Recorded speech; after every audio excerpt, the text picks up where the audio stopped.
Howdy. Today I'm going to show you how to make a foldable stereo bar that can fit in your pocket and be used with any sort of clip-on lavalier style microphone and any kind of handheld recorder. In particular, I'm going to show you how to do it for the Zoom F3 or the Deity PR-2, which are both great little stereo recorders. So the first thing I do is I gather my materials, and I will show you really quickly an example of a finished result that I use and keep with me every day. So you might have seen it in some of our recording videos. I use it with a pair of mic boosters, EM272 Clippies, the M model that is better for RF resistance. And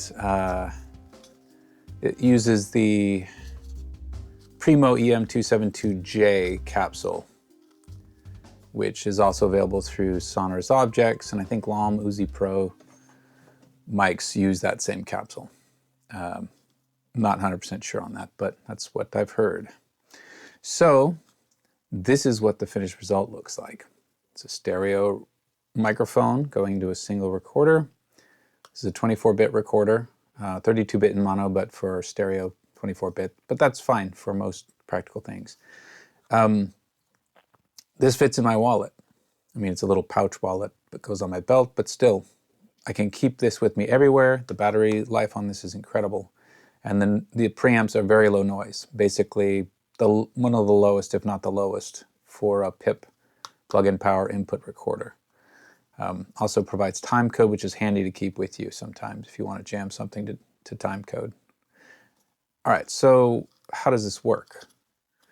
You can take off the microphones so you can see. They're clip-on. I've modified this one to have a short cable, just long enough to fit on the bar and fit in my wallet. It has little Rycote windscreens on the actual capsules. I'm gonna leave them on for now. I think you've probably seen what they look like, or you can quickly look them up. So basically the fundamental component here is a flexible steel solid core wire. I believe this is 16 gauge, a vinyl jacketed steel wire. You can find it at most hardware stores. I buy it by the roll. It's dirt cheap. This is what it comes as. And I'll show you a couple of the other materials and we'll get to that. So what I typically do is I wrap the center of it in felt and then the ends with felt to clip on. This helps further separate the microphones from any mechanical noise that could transfer between your hand, typically holding on the recorder itself or some sort of grip. This helps reduce transmission of sound. The felt basically acts as a damper, and then same over here. And that, for me, has worked incredibly well. Basically, this is as good as any other suspension I've ever used for anything in this sort of practical use case. It's easy to put together, so I'm going to show you how.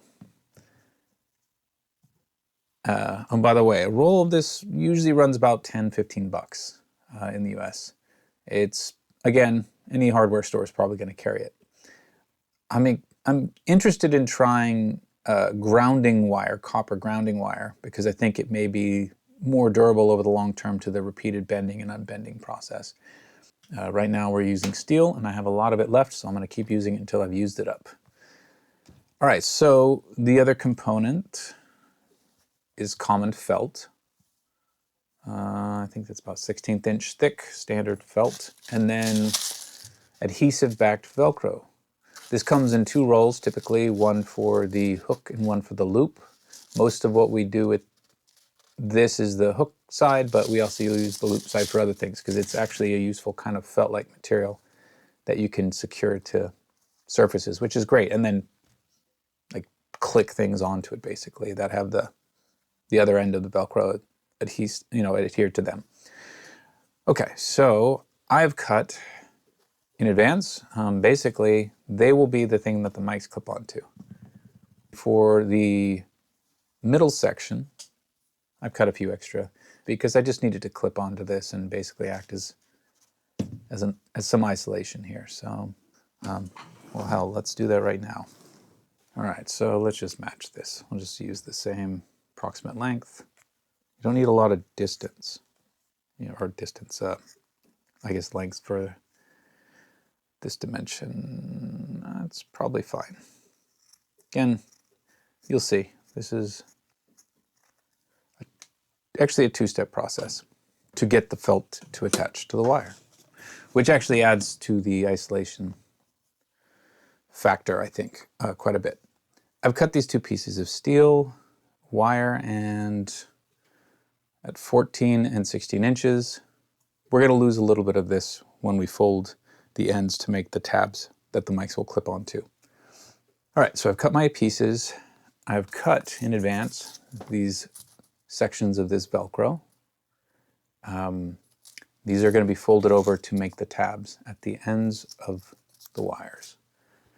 I've got this tool. It's not required at all. You can do this with your hands, but I like that it makes them neat. It's kind of a weird, it's basically a sheet metal bending tool. So basically, the first thing I do, I want to keep the tabs big enough to clip onto, but not so big that they become an issue. So I don't know if you can see this, basically about that much, not quite a half an inch. Grab it, bend it around, and keeping the same amount of distance. I should have measured this, but I didn't. And I'm not going to. Bend it around. All right. Now, see, it never quite lines up the way I want it to. Gotta give it a twist. All right. So they're about the same. And I'm going to do this one too while we're at it.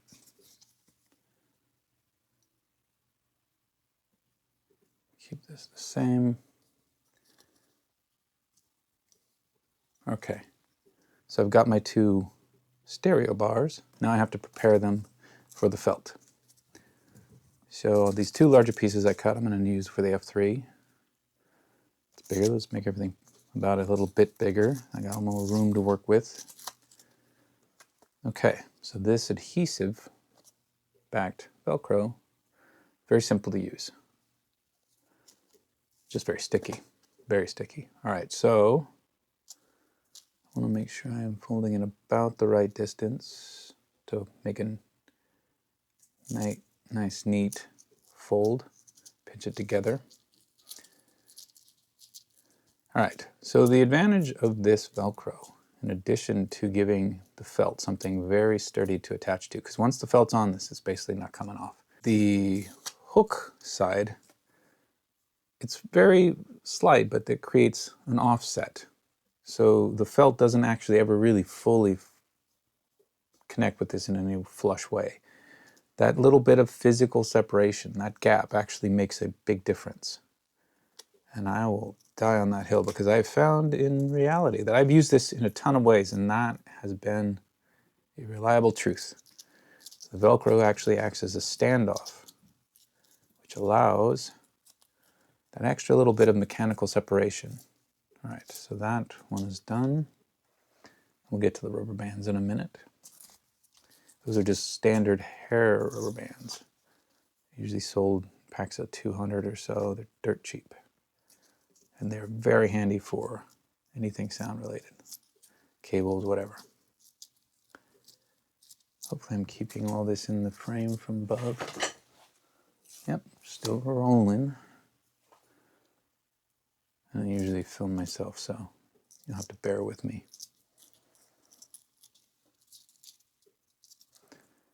Okay, so I've got both of these tabs done. All right, so start with the bigger one. So with this, basically wrap it around couple times. A little bit of, actually that's probably almost too much. We don't need it too thick, because we want the arms to grab onto it, but not make it hard for them to close. So that's enough. How much do we have there? So we're going to save these. They'll be useful in some other way. They always are. Let me match this.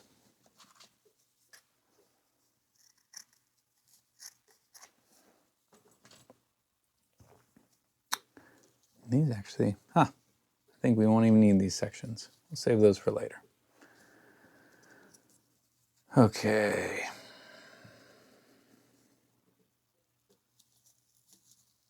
All right. We're going to put these on.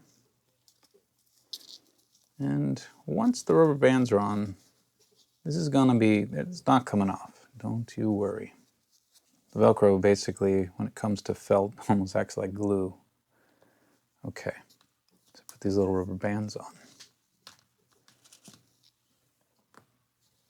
And I usually use quite a few of them because it keeps it on tight and gives the teeth of the clip on mic a little bit more to work with. Do one more. Just kind of keep it on place. All right. Sorry if I did that out of frame. On this one, I'll make sure I don't.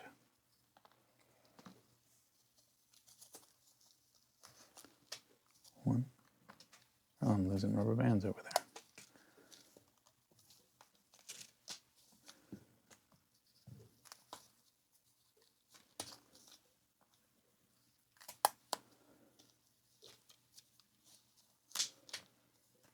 All right. Actually, I'm going to give this one a little bit of a double twist just to keep everything in place. All right. Let's do this one too.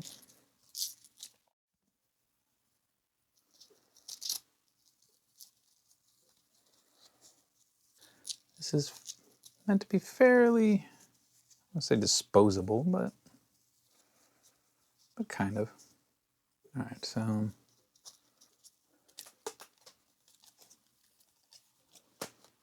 oops. One.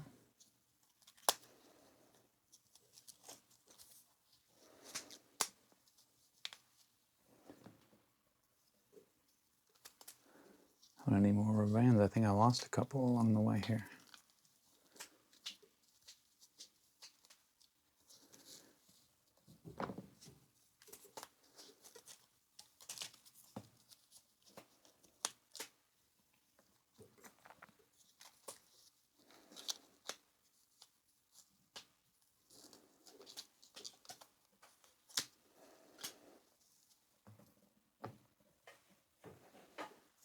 Yeah, I'm gonna need one more.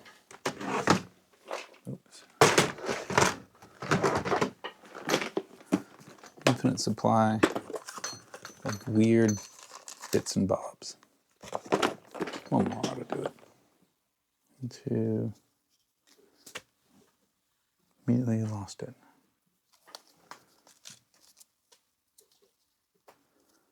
All right. The tabs are done. Now, give myself a fold. That'll just kind of tell me where the middle is.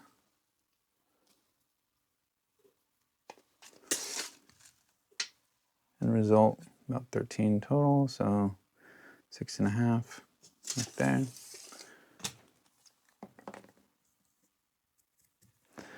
Really, it only matters where the mics themselves are. You're making a stereo image.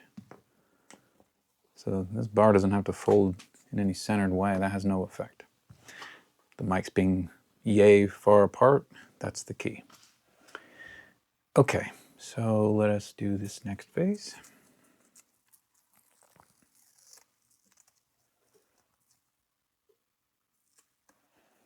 All right, wrap this around. And again, this gives the felt something to bite. Or this bites the felt.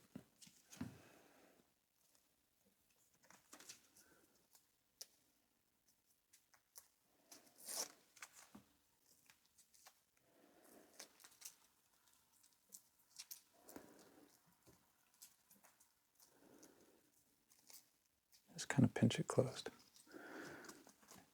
The rubber bands and the felt will keep everything happy. All right, that work. Wrap it around. And I'm gonna need more rubber bands. Okay. We are almost done. Actually, a double loop. I usually put about 3 on the middle.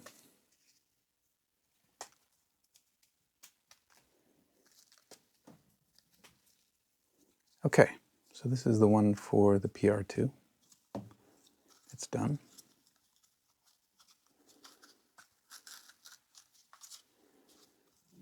Okay, so the mics just clip right on. Make sure they're pointing in the right direction. I typically, to get the best stereo image for these, since they're Omnis, I typically go point straight out.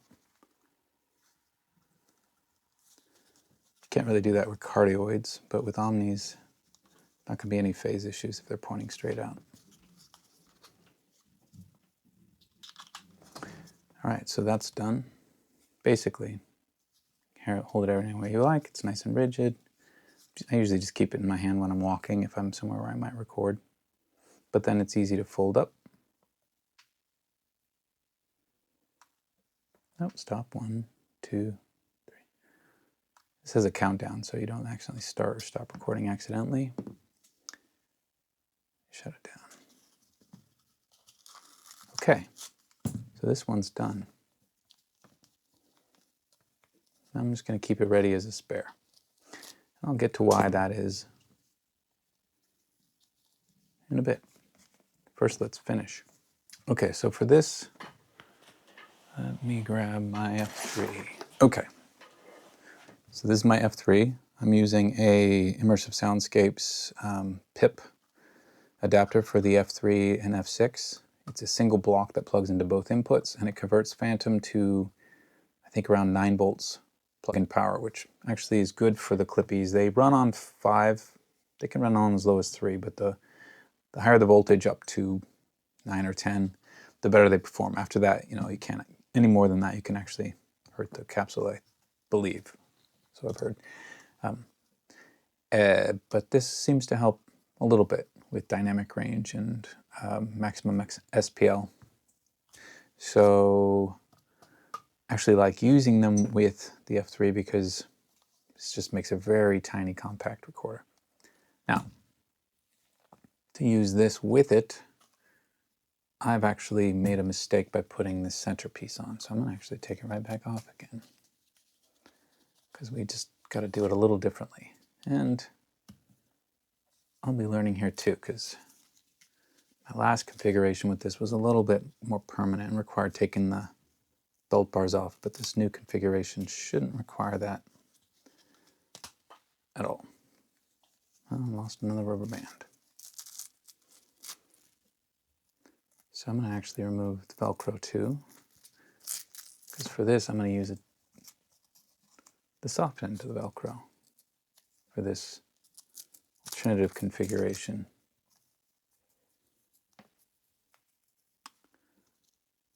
And hopefully I made this big enough. Might not go around all the way. Oh yeah, well, it'll be fine. This is just to provide a little bit of padding. Okay, so I should have put this on before. Let's see if we can get this through. Oh yeah, I'm gonna wiggle it through, but it's okay. All right, it can be trickier on this other side because of the sort of leverage, but that's fine. This stuff is pretty flexible. Let's see if I can do it without destroying anything. Don't try this at home, kids. I'll try this out, but put the felt on after. Okay.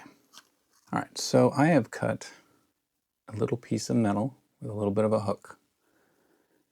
And I'm going to use this to secure this little piece securely. For that I'm using flexible rounded hanger strap. This is used for plumbing, construction, all kinds of things. There's two sizes. Well, there's probably others, but two main sizes. I use this size often for flexible stereo bars for bigger mics, like pencil mics, actually even larger mics. It's really pretty sturdy. It has a 1/4-inch hole, so you can mount it with any sort of typical hardware. This I use a lot too. This will even work for pencil mics, but for folding stereo bars and all kinds of other DIY stuff for sound. So what I've done is I've cut some pieces. I can show you how I do it.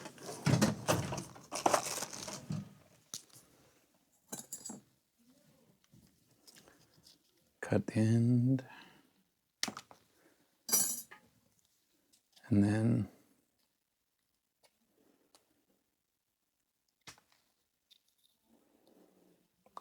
cut the corners so it's not quite as sharp.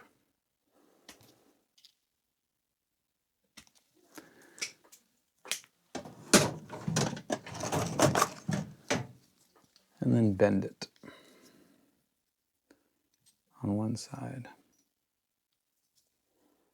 And I could have, oh, shit. Hope I didn't break anything. I don't think I did. Anyway, just giving it a bend. I'm going to use one of these though, because I think I did a better, cleaner job. So just slide this under. And then I use, oops, I'm going to use this one, a 1/4-inch to 3/8 adapter.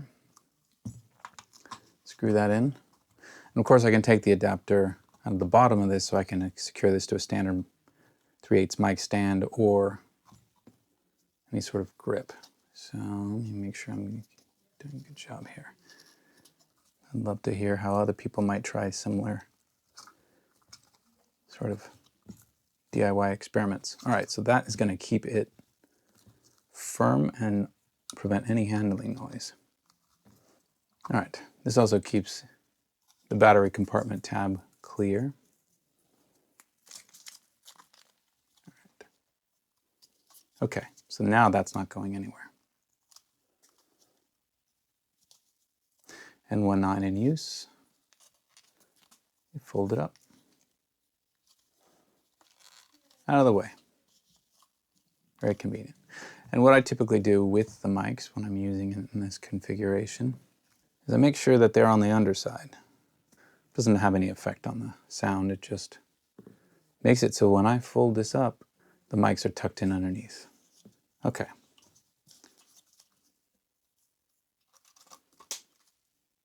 All right, so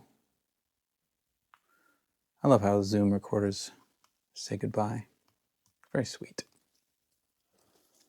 But when this is not in use, the mics tuck neatly under and the entire thing is tiny. So it can fit in a very small bag. Ready to go. Pull it out, fold them out, and you're rolling. Immediate wide stereo image.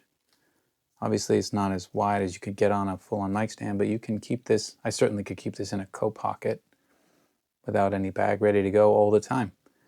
The great thing about this also is it keeps the plug off to the side, which seems to really help protect the cable, keep it from getting damaged or bumped. So these are our two configurations for a very similar kind of result. This one I can keep in my wallet. This one, of course, the preamps are going to be pretty similar, but that's 32-bit.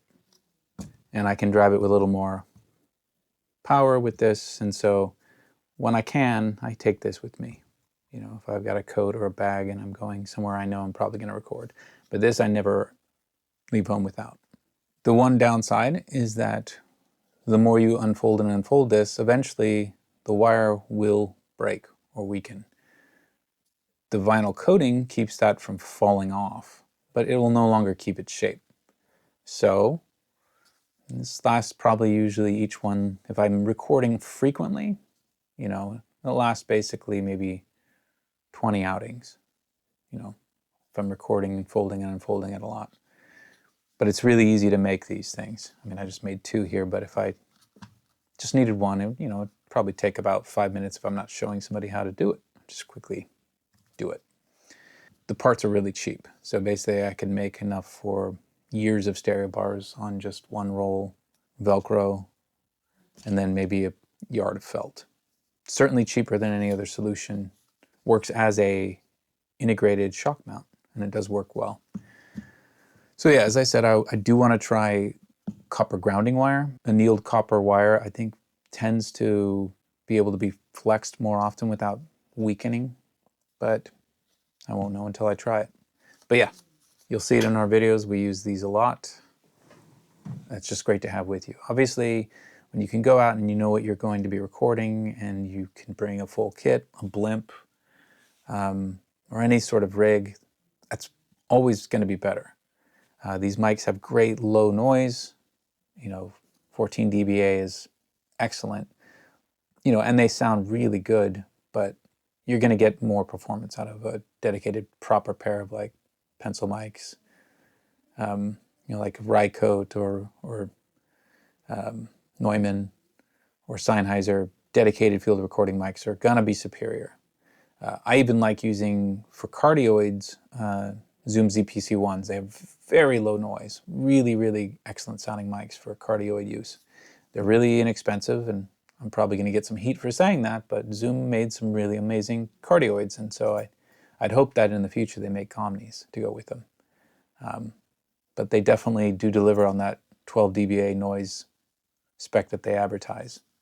I don't even advertise it that well, but it lives up. I use them side by side with Neumann KM183s, and they sound really good, especially blended together. When you want to mix between cardioid and Omni to get, say, a close-up sound, but still get a lot of the room. In any case, I've yammered a lot, enough. I think I've demonstrated what you can do with very cheap parts to get a very good stereo field in a very, very small package. I don't think you can really buy anything like this. I think that inherently it's somewhat fragile, and not fragile, these are tough, but you know, you can't really make a retail product that will break after, you know, some months and then tell the user that they gotta essentially make a new one. But if you like recording a lot, you're used to doing this DIY stuff. You're used to doing your own thing a little bit to customize your rig. So this should be no different. I definitely think it's worth trying out at the very least. It's cheap. It works.